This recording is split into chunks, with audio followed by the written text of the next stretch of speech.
Okay, we're recording. Okay, so this presentation is about two battles in particular that occurred during the first part of the French campaign, or Fall Guild, at Hannut and Arras. And the goal of this is to kind of look at what these early armored fights are looking like, what the purpose of them is, and why the outcomes are the way they are, and then look at this as a global perspective when we go back and look at the next presentation, then maybe do a capstone to kind of talk about the differences and the effects and the reasoning, the analytical reasoning behind why the armor battles go the way they do in France and Belgium in 1940. One of the things that you really have to understand about the Battle of Hood is that there's two different goals in mind here. The German intent is to tie down significant French and British mobile forces to allow Army Group A to break through in the Ardennes and unhinge the Allied defense. The Allied intent is to meet the Germans per the prescribed battle plan that's already in place. They're operating on assumptions reinforced by the capture of earlier plans that this battle is going to work the way they think it's going to. That's why they don't change their dispositions in the north, where the bulk of their better divisions and most of their mobile forces are arranged in the northern part of France, preparing to advance into Belgium upon the outbreak of hostilities. So, two very different things going on here. This is going to be the largest tank battle in history to date. You're going to have four tank divisions involved, over 500 tanks. Both sides are about equal in strength. And the losses are going to be proportionate. So they're not going to be lopsided. The number of tanks being involved is about the same. The losses are going to be also very similar. The types of tanks that are going to be in action on the French side are going to be, and the balance of them are going to be S-35 and the H-35 with some older models mixed in. From the German perspective, you're going to have mostly Panzer ones and twos with fewer Panzer threes and fours.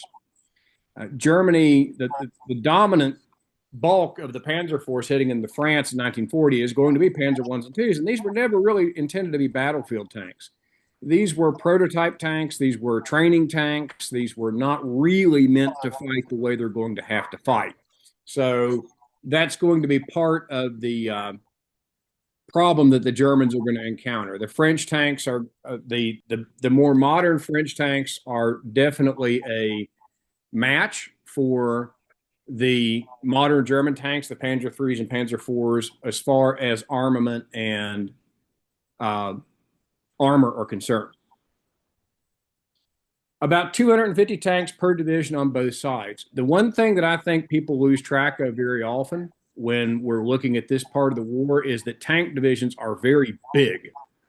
The panzer divisions are big.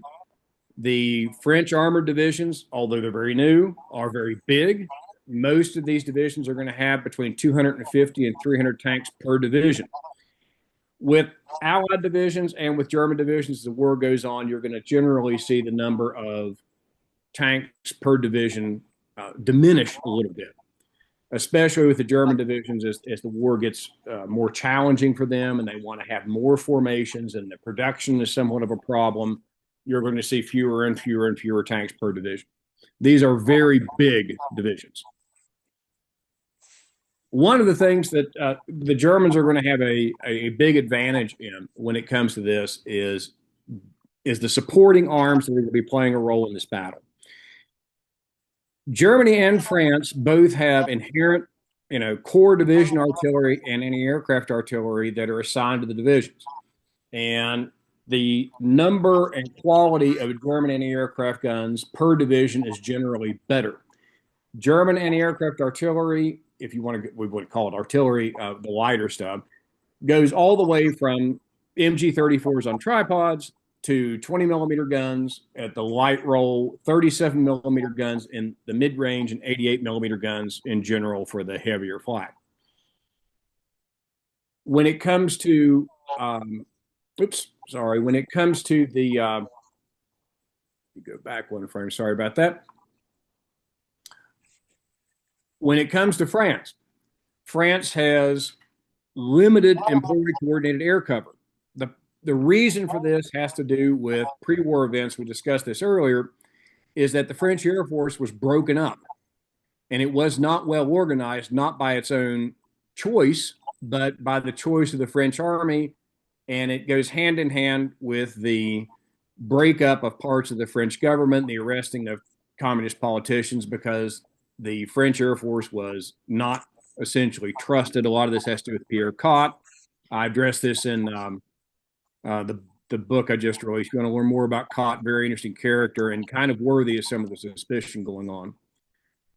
Germany has corps level artillery and beyond that's going to be available for supporting the 3rd and 4th Panzer divisions in this battle. And they'll also have independent anti-aircraft artillery that will be able to support the panzer movements. And they'll also have the 8th Flieger Corps, which is largely composed of ground attack aircraft, Stukas, and their supporting arms designed to get them into and away from the battlefield. France is going to have some air cover. So the 3rd and 4th Division, 2nd and 3rd, DLM will have some air cover, but it'll be sporadic. And because another big problem, because of the lack of radio communication, it'll be very difficult for the French Air Force to make much of a difference. Again, not because of its own internal arrangements, but because of the situation it was put in before the battle starts. This is largely going to be a engagement where both sides kind of meet each other. Okay, the French tanks are densely concentrated and they're in good positions. Most of the positions have been selected at least a little bit ahead of time. Most of the tanks and most of the French infantry and artillery and anti-tank guns are going to have a good amount of cover. They're going to have had some idea of where they were going to operate before this battle starts. The German attacks are going to initially kind of go headlong into French resistance. These are going to be bold, rather forceful attacks. Now, why? Part of the reason is because that's what the Germans want to do. They want to keep the French and they want to keep the British in that area. They want to maintain their attention. They want to divert attention from issues that are developing further south. And part of the way to do that is to constantly, kind of keep a hold of them by the belt buckle, to constantly make the French engage and the British. You're going to see strong French counterattacks on the 12th of May after the initial collision of forces. And the Germans are going to want to maintain their mission by keeping a hold of the French and the British and maintaining their attention. But they are also going to want to try to find a way by the end of 12 May, kind of around the flanks. The problem is the French resistance is so effective on 12 May that they're having a very difficult time punching a hole. And we'll come back to this later because this kind of proves a point that's long been ignored about the French army and French tankers during the campaign of 1940. Kind of segueing between the 12th and 13th of May. What's happening is the French concept of operations is consistent with its pre-war planning. They're fighting and then they're withdrawing. And they're withdrawing before they really have to in many cases. They're doing more than giving the Germans a bloody nose. They're actually stopping them cold many times. But the French pre-war operational plan for its forces in the north was to slowly withdraw in front of the German advance and build up reserves and conduct a massive enveloping sort of counterattack that would eventually destroy German manpower in the north, in the area mostly in Belgium, while the rest of the German army smashed itself, assumably, against the Maginot Line. The German concept of operations is consistent with what they're doing with Falk-Elk. Keep the Allied mobile forces occupied. And what's happening between the 12th and the 13th of May is that the situation in Sedan is slowly being revealed. So the French and the British are beginning to understand what's happening in Sedan, and by the 13th of May, coming to realize that that really is going to be the key point. But they are stuck in with the Germans in Belgium, and it's going to be almost impossible for them to withdraw from this battle and do anything other than really, frankly, what they already have planned. By the 14th, Sedan is recognized as being really the linchpin. And the French active defense in the north, and I'm calling this an active defense because they're holding the Germans, giving them a bloody nose, withdrawing to another position, and doing it again. And it's in up to the 14th. This is a very controlled fashion. The French have control of their forces, but the action of the withdrawals for the defense and Hannut and the areas surrounding it are up to the 14th, working according to French pre-war battle plans, and they presume at this point, until Sedan really becomes apparent, that this is going to continue to work. But by the end of the 14th, these active defenses are starting to become kind of unhinged. Okay. What's happening is that the French concept of methodical battle, this sort of set piece, very chessboard view they have of war, where they almost have it planned day by day and hour by hour, and it's a top-down command structure that is totally different, really, than Bewegungskrieg. Very, very different from German concepts of Auftragstaktik. And it's starting to kind of come a little bit unglued because the Germans are keeping a pace going that's a lot faster than the French are comfortable with.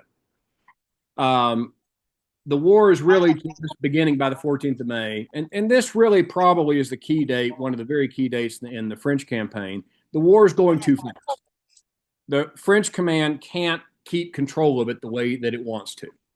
And the 12th looks okay. The 13th is a little rocky. By the 14th, the German tempo is become not only near Sedan, but in the north, becoming rather severe.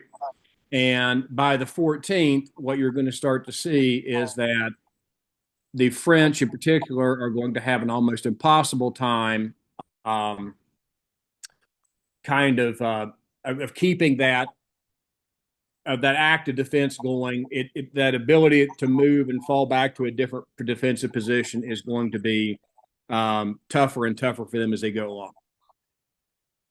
I'm sorry, guys, there's a dog barking in the background. I can't do anything about it. Okay. And what's going to happen is the 14th is going to end up being the day that the defense in the north, after the battles around Hannut, are going to start to kind of become unhinged and not collapse, but they're going to force to fight at the German operational tempo, and they're not going to be able to keep up with it. And the other thing that's going to happen in this area before we move to Arras is the fact that the overwhelming amount of German support, especially when it comes to artillery and anti-aircraft artillery and aerial support, is going to be another deciding factor that the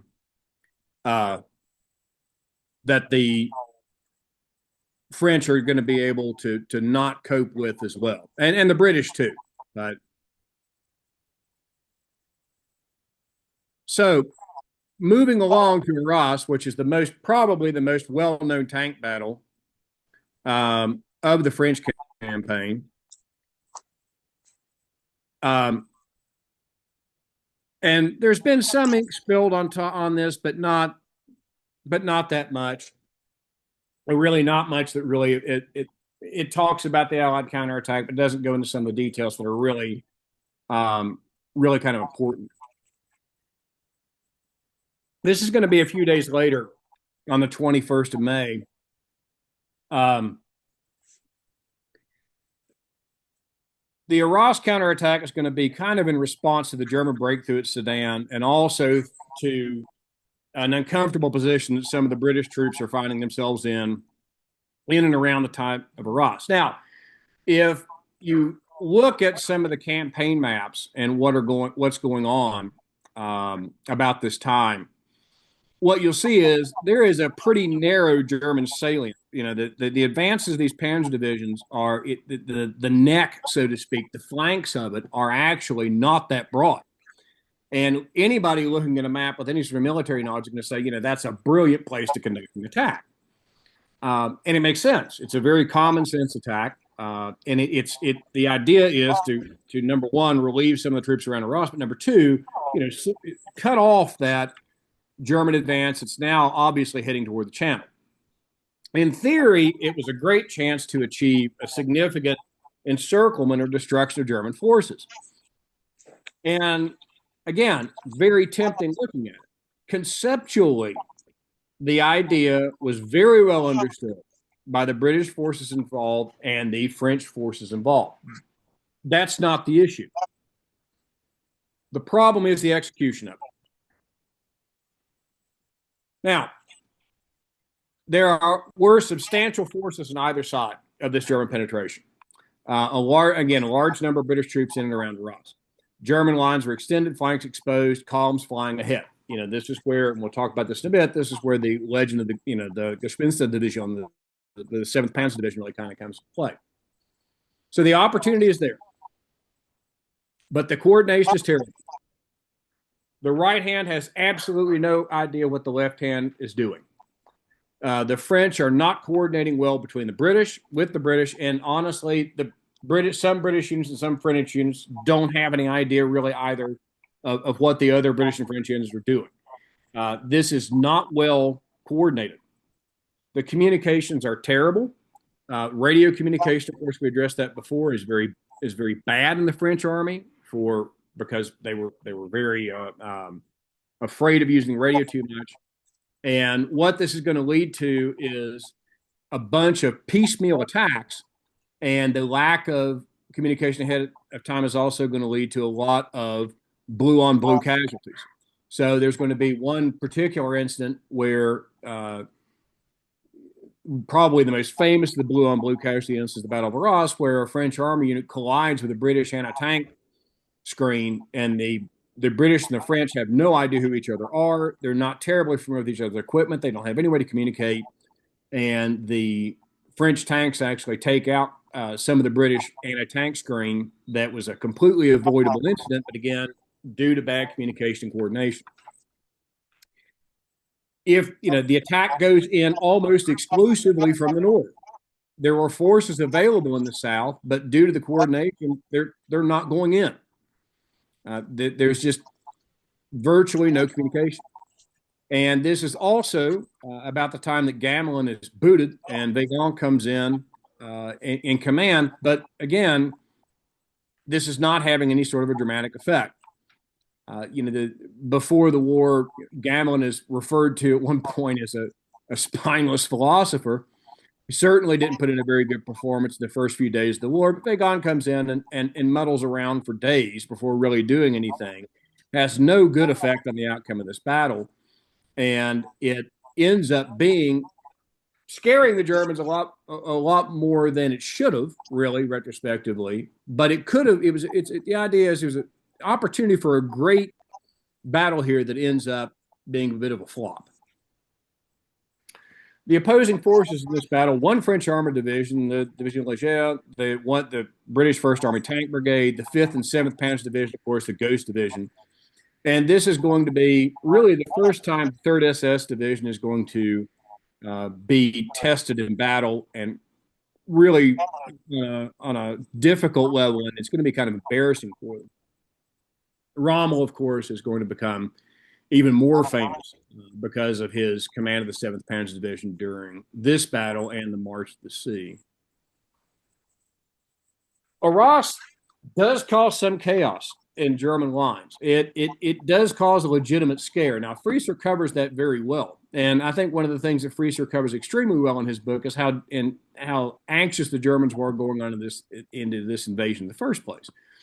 And really what you get the sense of reading about Arras and looking at the battle and the nervousness many people in the German command had because of their experiences in France 14 to 18, and the fact that they were aware that the British and the French were very capable, is that this battle really does cause them more scared than it should have. Von Kleist in particular is scared by the attack. Rommel is one of the people who ends up having to deal with the counterattack at Arras and encounters some difficulty doing it. But this is also the battle where the 88 kind of comes into its own. This is really the first time in the war where Rommel is going to go grab the 88s that he has access to uh, and bring them into the anti-tank role, especially against the British Matildas, and use them very effectively as an anti-tank screen for the first time to deal with difficult Allied armor that the German light anti-tank guns and Panzers, especially the Panzer 1s and 2s, are incapable of dealing with. The 3rd SS is going to be embarrassed on the battlefield during this. They're going to be routed at one point by the British with atrocities to follow, which are the subject of a different story. It's also quite interesting, maybe a story for another time. And what's going to end up happening is there are going to be some breaks applied with the German command, and the German commanders on the spot are going to want to deal with the problem and continue the advance. But many people in the German command are going to be cautious enough and kind of scared enough at this point that it's going to cause some pause. Now, looking at this kind of as a whole, what are some of the issues that are going on? We've got a problem again with few or no radios on the British and French side. British actually have some pretty good radios, so do the French. It's not the equipment isn't there. It's just that they're not using them to communicate. And it's causing some serious issues. It's poor command structure. And this really goes back to events even before the war starts. There's quibbling, there's arguing. The French and the British are never very well coordinated, and they never communicate terribly well with each other during the course of the war.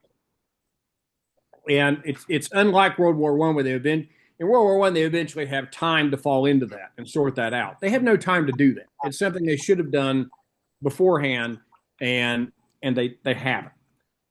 And there's virtually no meaningful practice with the concepts. This is the other big problem with the battle at Arras.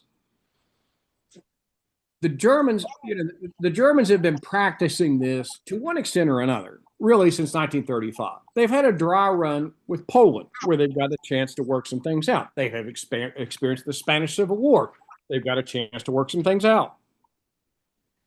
The British and the French look at this opportunity at Arras and say, well, we should send our tanks through there and cut off the German advance. And, that will pinch off the German advance. We can isolate them, pinch that off, relieve Arras, crush those German divisions, and get this war going back on the right foot. The problem is saying something and doing something are two very different things.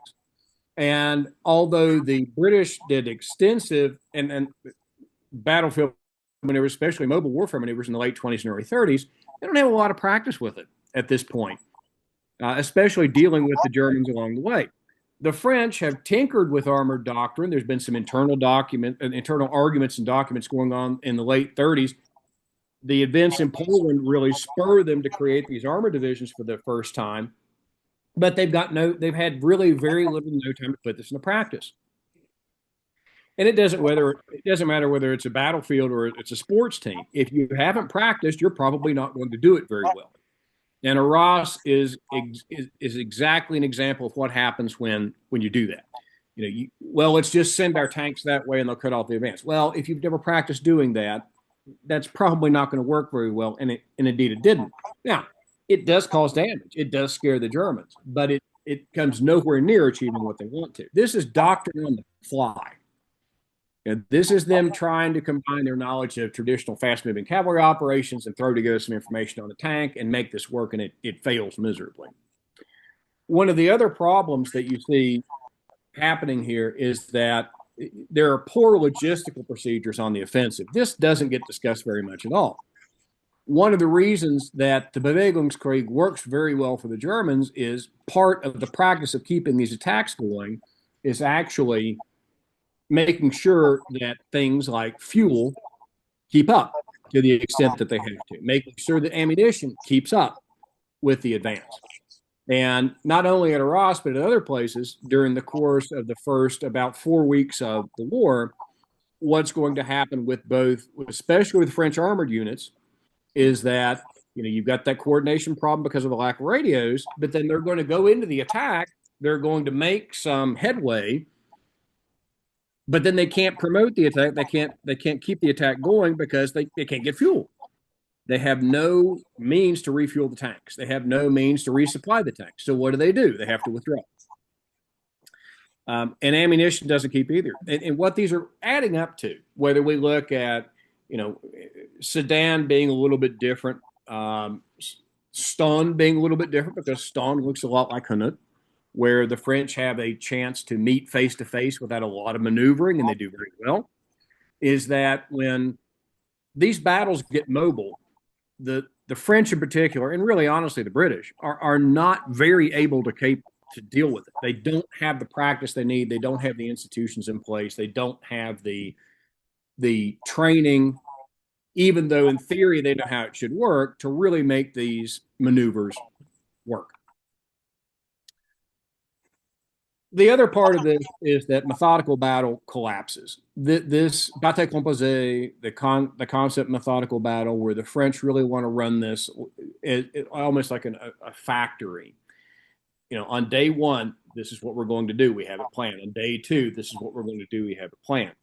That never works. Up to about the 13th, 14th of May, it's working a little bit in Belgium, but by that point, it kind of comes unglued. They're just simply not able to deal with the speed at which the war is taking place. Now, let me emphasize something here, and I think this is very important. It's not that the French troops are not capable, and it's not that under the right circumstances they aren't able to stop or defeat the Germans, because they are. They fight very hard. When they fight face to face with no significant maneuver required, the French are every bit the match for the Germans. The problem is not the French fighting man. It's not the junior officers, especially in the first line divisions, who have access to excellent equipment. They've got the best of officers. They've got the best of enlisted men. On an intellectual level and a physical level, these men are just as capable as any man in the German army. That's not it. They just have not been trained to fight this way. When they can fight the way they know how to fight, and the Germans have to fight them on their terms, it doesn't go very well for the Germans. But the German coordination of arms and the effort are key, along with the ability to communicate and to tie all of these efforts simultaneously together. That's what's winning this battle. We talked about that during the Battle of Sedan. At the Sedan crossing, it's not just the German tanks rolling up to the Meuse River and crossing and storming off in the French countryside. It's the coordination of German aircraft defenses. It's the German combat engineers who are skilled in assault crossings and the use of flamethrowers to bite off those chunks on the far shore and to build pontoon bridges. It's the ability to coordinate large amounts of artillery that aren't necessarily inherent to the division TO&E. It's the ability to coordinate with the Luftwaffe. That's what's winning these battles, and the speed and the tempo that the Germans are operating at. It's not the lack of intellectual ability. It's not the lack of moral fortitude or intestinal fortitude on the part of the French troops. It's just that they simply aren't trained to operate that way. And what you're seeing, sir, practice makes perfect. Now, this is not a pushover, as many people have really, been in the popular mind, the way that we've seen it portrayed over the course of years. And the more we look into this, the more we see how it really wasn't a pushover. That this was a very hard fought battle in most ways, all the way from the 10th of May until the eventual armistice in mid-June. Jamie. Yes, sir. TJ such. Thank you. So you're saying communications, was the decisive factor here. That's one of the biggest parts of it. The other part is that you've got a German military all around. And again, the communications is coordinating all of this, okay, on the German side. Yeah. But they also have the training and the experience to conduct operations at a fast tempo. And that's really what the French aren't able to deal with.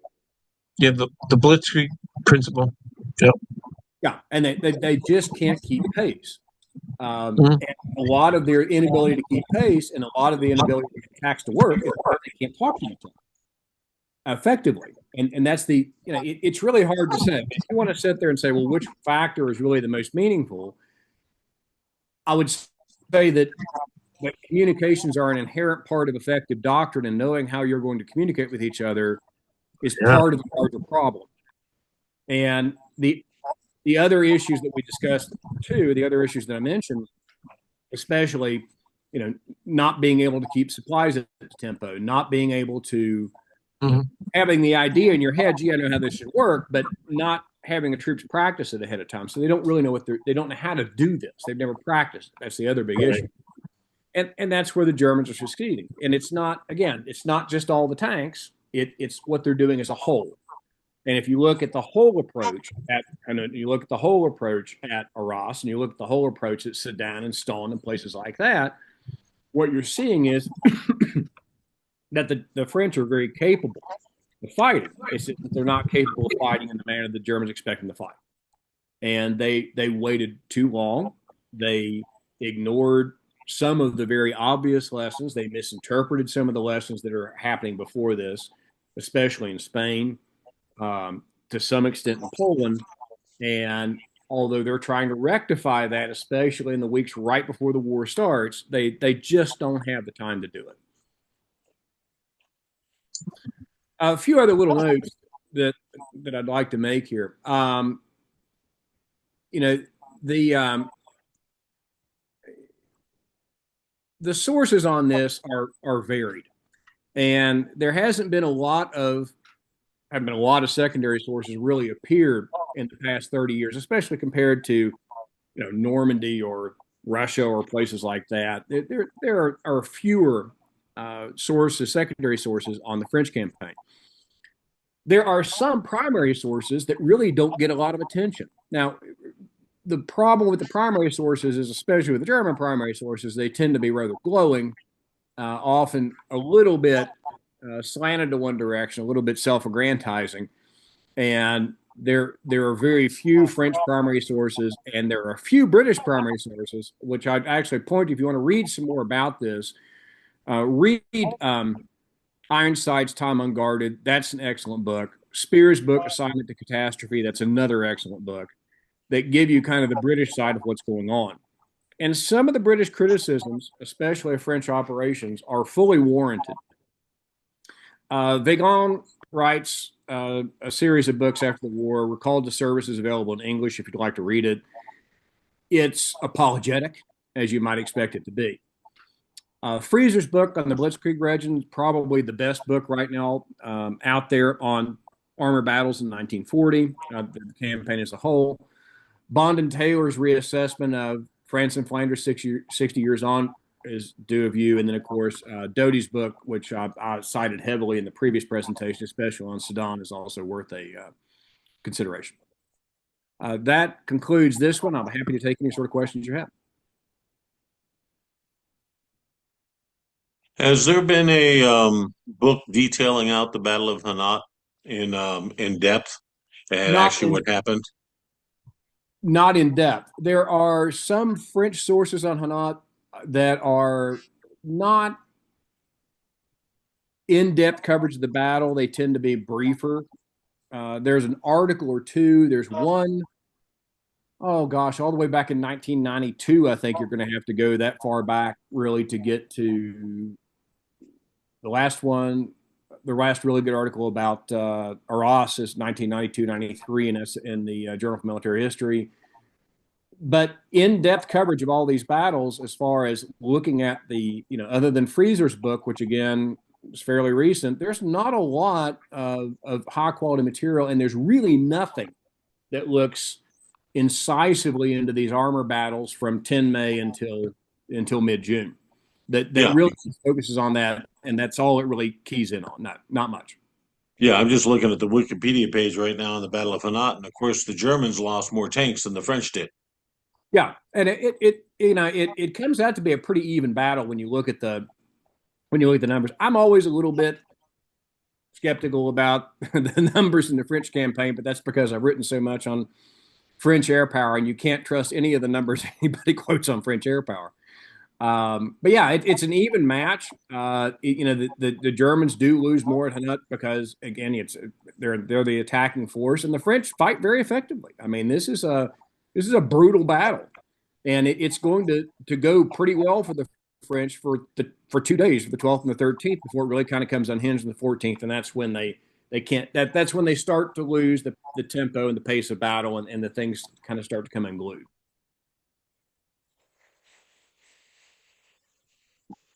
Anyone else got questions? Well, let me ask another one. If the Germans had gone with their original plan, the one that they accidentally dropped to the French, if the Germans had gone to the original plan, would this have resulted in a stalemate? Would the German attack have stalled out and the campaign resulted in a stalemate? Okay. That may be impossible to answer.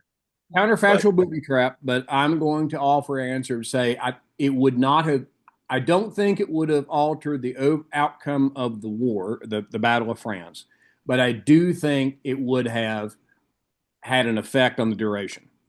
It probably would have given the French and the British a little bit more time to adapt, but the problem is, when we look at this, eventually the German pace of operations would have still surpassed the ability of the French and the British to keep up.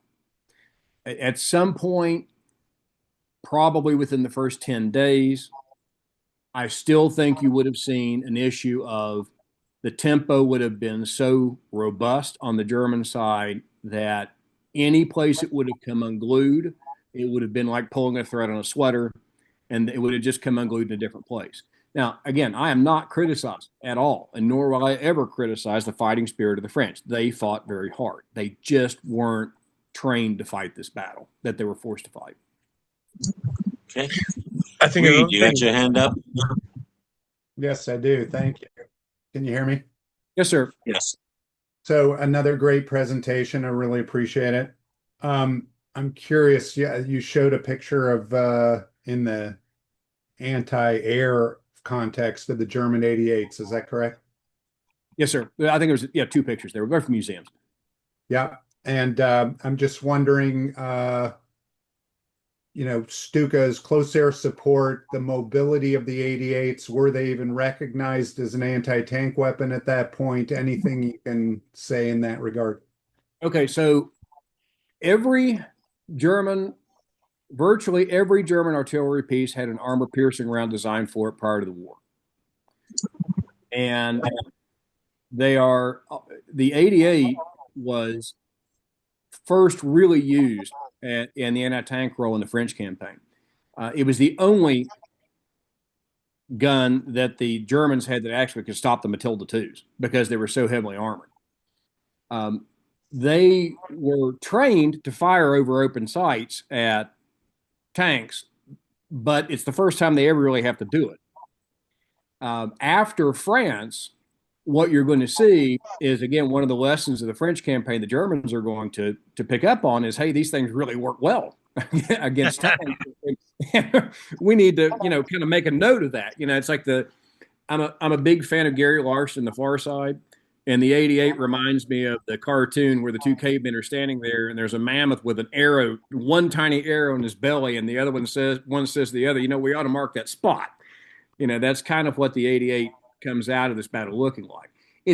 It's always a dangerous job for them, though, because if you look at the 88 in those pictures and you look at the way the 88s fought, there's very little cover for the crew.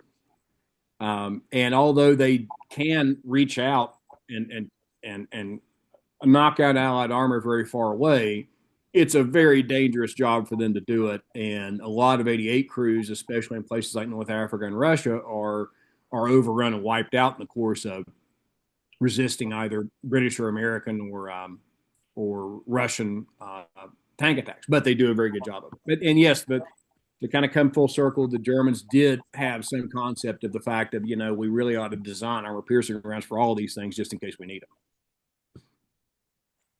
In terms of the question about that, I mean, are you because you keep hinting about the this story about the communists in the Air Oh, Force and stuff like that, but I'm wondering, was there a Stuka equivalent? Was it used as close air support? Did, obviously a tank is vulnerable to air, but a fixed artillery piece on a tripod is even more vulnerable to air. Anything along that line you can relay? so from the French point, if you're asking from the French point of view, the French actually looked at the concept of dive bomber several times in the 1930s. They pick up interest in it again, especially after 1936-37. And the problem is this: France reorganizes it and partially nationalizes its aircraft industry beginning in the late 1930s. It was necessary for the French to do.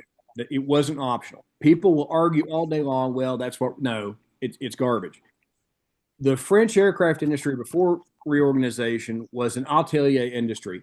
These modern fighter planes in many of these factories are being mostly made by hand. Okay. It had to be revamped. And if you look at the numbers coming out and by 39, early 40, it was the very right decision to do. They just waited too long to do it. What happens is French design stagnates a little bit in those really key years 36, 37, 38, 39 in that era. When you're looking at a brand new fighter plane in 1930 being top of the line, and by 1934 being inferior, and by 1938 the one that came out in 34 is no longer good, the generation gap here is very, very short. The French Air Force in particular was looking at dive bombers. The French Navy was looking at dive bombers. The French Navy had a very few of them. And actually, some of the French Navy aircraft are at some point during these battles, trying to fly close air support. But it never really got beyond the drawing board stage. They never tinkered enough with the doctrine to make it work. And again, in deference to my French friends, I love you all, but kind of a French failing is we'll talk about it, we'll talk about it, we'll talk about it, we'll talk about it, we'll talk about it ad infinitum, and it doesn't quite get done.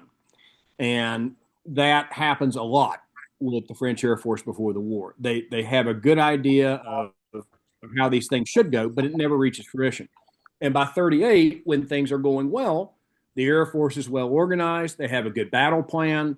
They've got a good concept of operations all around, even though the doctrine isn't entirely suited to the battle they're going to fight.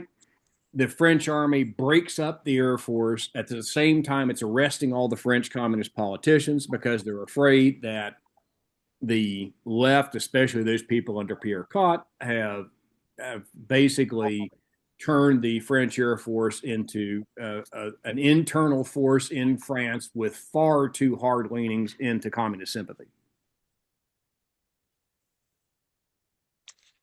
I think Doug has his hand up next. I do. Thank you. You have alluded to the French command structure, and you've alluded to the, shall we say, idiosyncratic command style of Gamelin.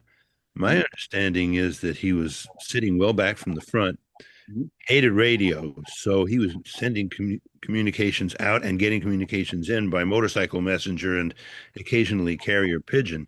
To what extent do you think that obviously very slow communications mode damaged his ability to command? Well, if you look at the French command, especially under Gamelin, Vigan is no different, really. If you look at Gamelin's ability to react the first few days, he can't react at all. I mean, we could argue that, hey, it's the 14th, really, maybe, of May that unhinges the whole thing. That's probably a pretty good date. But one of the things that you see is that when it comes to Gamelin sitting in the Chateau de Vincennes, which if you've never been there, by the way, go, and the botanical gardens across the road are also quite nice. You're looking at,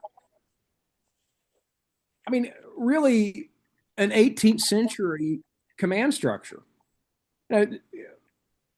He had telephones, and granted, those kind of worked, especially the 10th through the 13th or so.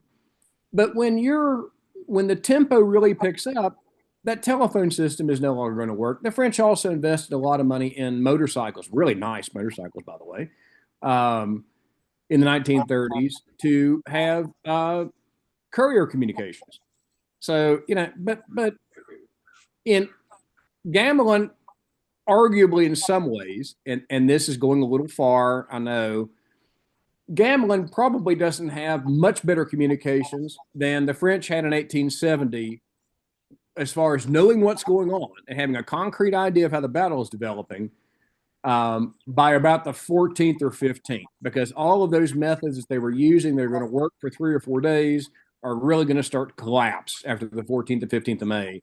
And then the communications problem is going to become especially severe. Okay, Jim, you had your hand up. Yeah, I wanted to talk to you about Pierre Cot. Yes. Now, I know when he comes to the United States, I know he's listed in the Venona papers. When he's at Yale, he's being handled by the Soviets, but he's Edward Daladier's Minister of Air starting in 33, if I think correctly, or early.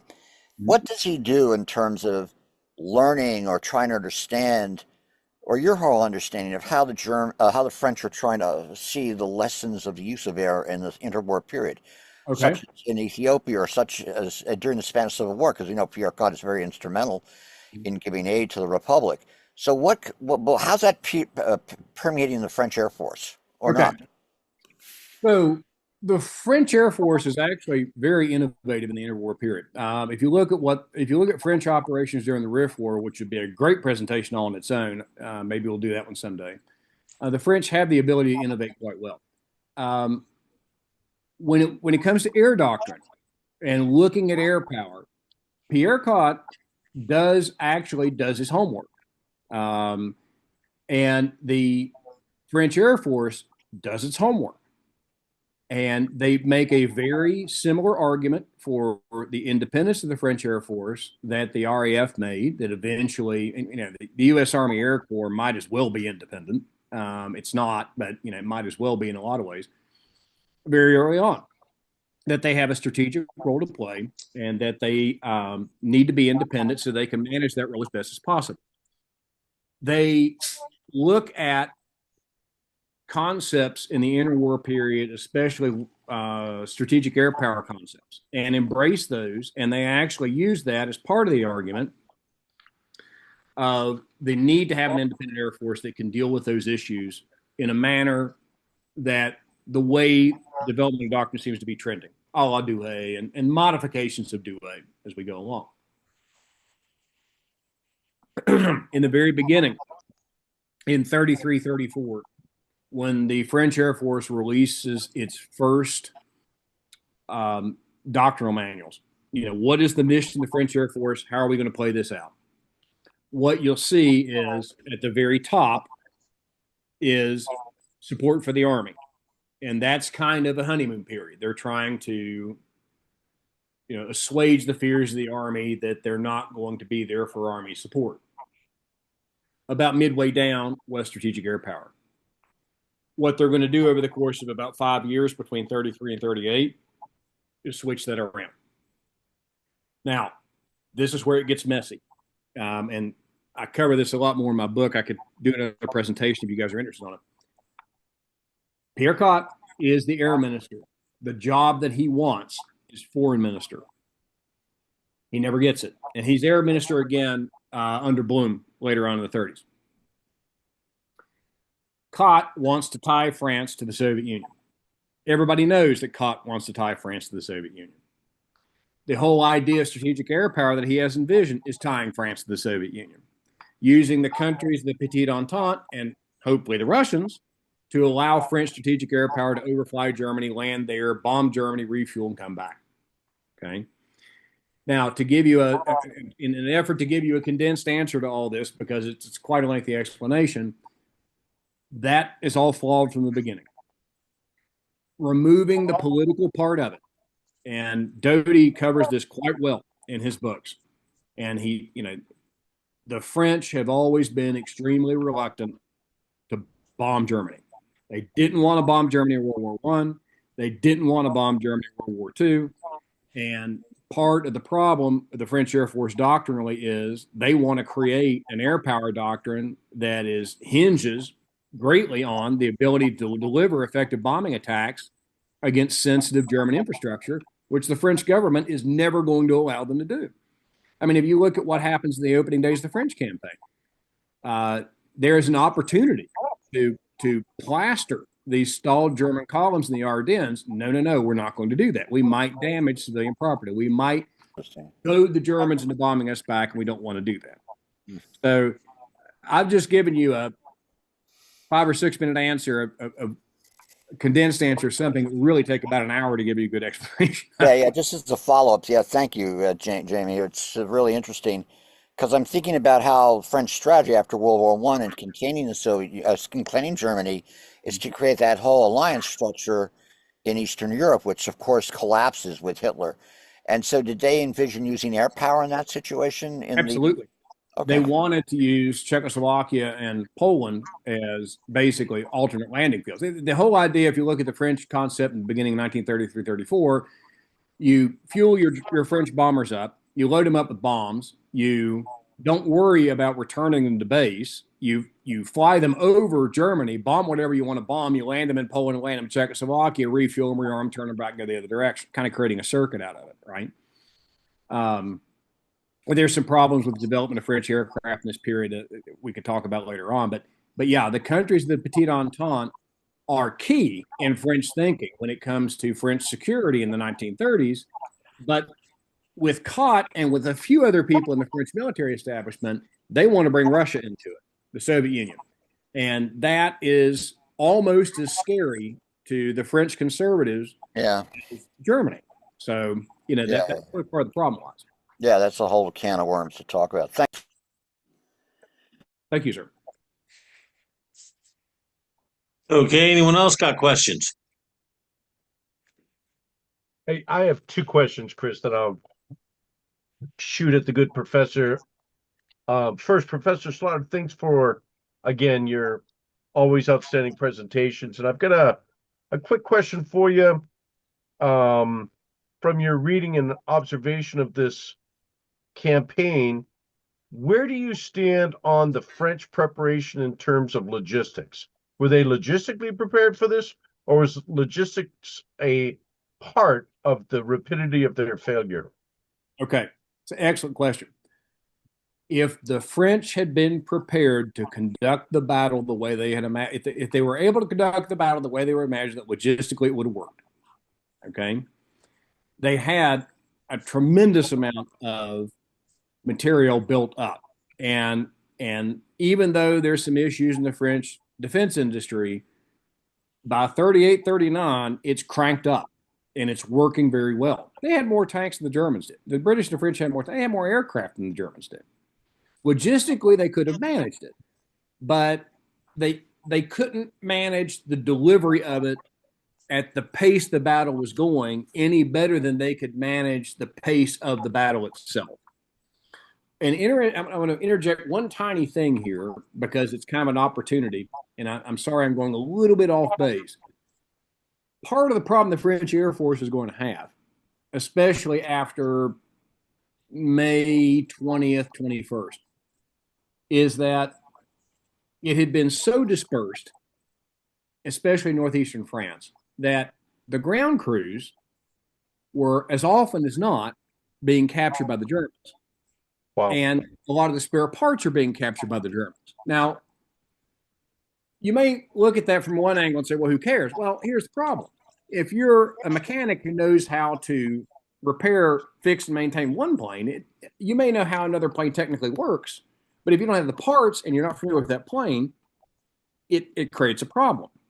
So especially for the French Air Force, as those forward areas get overrun and a lot of their airfields are far forward, they're losing their ground staff and a lot of the supplies and a lot of the parts to deal with maintaining those aircraft. So that's just another facet of the fact that French logistics can't keep up with the pace of battle, and that's another critical failing. Perfect. My second slightly different angular question is, in the lead elements of the Germans, there clearly were a lot of armored and mechanized units, but was there in the tertiary or quaternary elements a lot of horses? Did the Yes. German have large horse-based infantry divisions and so forth as follow-up units?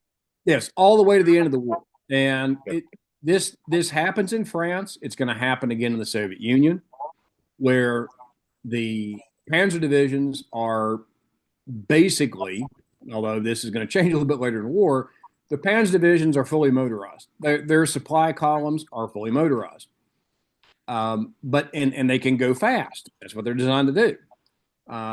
But with the German infantry divisions, and there's a great book on this. Trying to think of the author's name, but the title of the book is "Mechanized Juggernaut" with a question mark, and it talks about the German armies relying upon horses in World War II. But the German infantry divisions, other than a very few, and a few of the Panzer Grenadier divisions, are going to be reliant upon horse-drawn artillery, especially. So in France, they have a problem keeping up. In the Soviet Union, they have a problem keeping up. And places like Arras, and then when we get into the Soviet battles, we can talk about for hours, there will be opportunities to pinch off some of these German advances. But the Soviets are going to have some of the same problems the French have when it comes to communications and actually training to operate in that method. And there are going to be a lot of lost opportunities. There are going to be places in the Soviet Union in 41, like Smolensk, where these masses of tanks are going to run into each other, kind of like Hannut in a way. And the Russians are going to give a good accounting of themselves. The Germans are going to lose a lot of tanks. But again, when it comes down to the operational tempo and the ability to communicate and move, the Russians can't keep up. It's really kind of the same pattern in a different way. And I'm not drawing an exact equivalent here, but it's a similar problem. Thank you. Thank you, Jim. Other questions?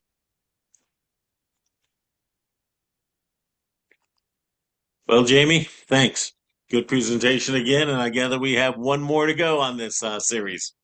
Yeah, so the next presentation will be basically looking at tank battles and dealing with the German tank problem in Fall, which is basically after Dunkirk. Yeah. And that's 2 weeks from now. Yeah. All right. Well, thank you. Sehr gut. Thank you all for attending. Vielen Dank. Bitte sehr.